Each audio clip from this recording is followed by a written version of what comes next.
वक्त्यांनी नामदार दिलीपरावजी वळसे पाटील साहेबांनी गेल्या 35 वर्षामध्ये आपल्या आंबेगाव तालुक्यासाठी गेली 15 वर्ष आमच्या शिरूर तालुक्यासाठी जे काय केलं याचे सगळेजण आपण साक्षीदार आहोत। आज हे सगळं घडत असताना आज ज्या ज्या लोकांना लाभार्थी म्हणून या ठिकाणी निलेशने बऱ्यापैकी उल्लेख केला, आज लाभार्थी म्हणून तुमच्या आमच्या सारख्या सगळ्या सर्वसामान्य कार्यकर्त्यांवरती टीका करण्याचा प्रयत्न समोरून केला जातो।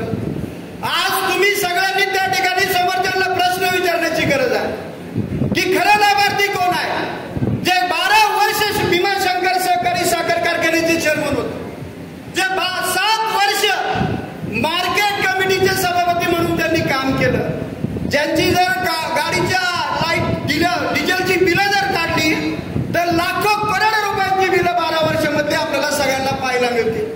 आजपर्यंत नामदार वळसे पाटील साहेबांनी आमच्यासारख्या कार्यकर्त्यांना कधी बोलून दिलं नाही। आज भीमाशंकर कारखान्याच्या सर्वसाधारण सभेमध्ये आज आम्ही सगळ्यांनी त्या ठिकाणी साहेबांच्या नावाच्या घोषणा दिल्या। आज सुहासराव असतील किंवा आपण सगळेजण आम्ही 2 घोषणा साहेबांच्या देतो। काय? एक म्हणजे नामदार दिलीपराव वळसे पाटील साहेबांचा, आणि दुसरी होती घोषणा बच्चा बच्चा जानता है। यात काय चुकलं साहेब आमचं?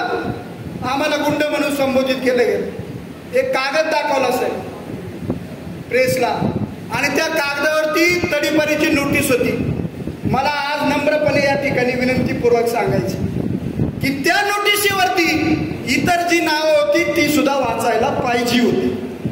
मी मान्य करतो काही दिवस आमचे होते, परंतु ज्या दिवसापासून नामदार वळसे पाटील साहेबांच्या साथीला आम्ही सगळेजण आलो त्यावेळेस आमचा वाल्याचा वाल्मिकी या ठिकाणी झालेला आहे।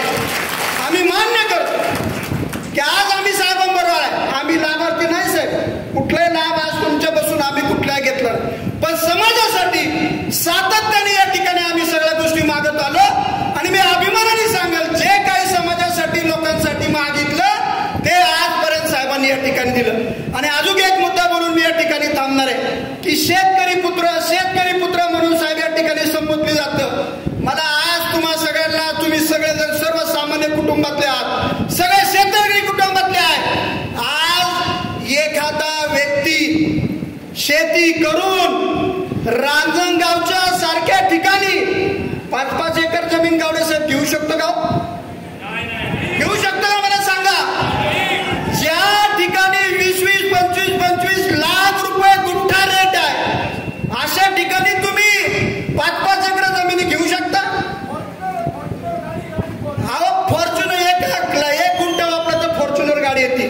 आज मी जाहीरपणे या ठिकाणी सांगतो आमच्या बापदादाची जमीन तिथे शेकडो एकराने आहे, तुझ्याकडे आली कुठून तिथं जमीन? हे सगळं साहेब आपल्याला वेळ प्रसंगी सगळं दाखवून द्यायचं आहे।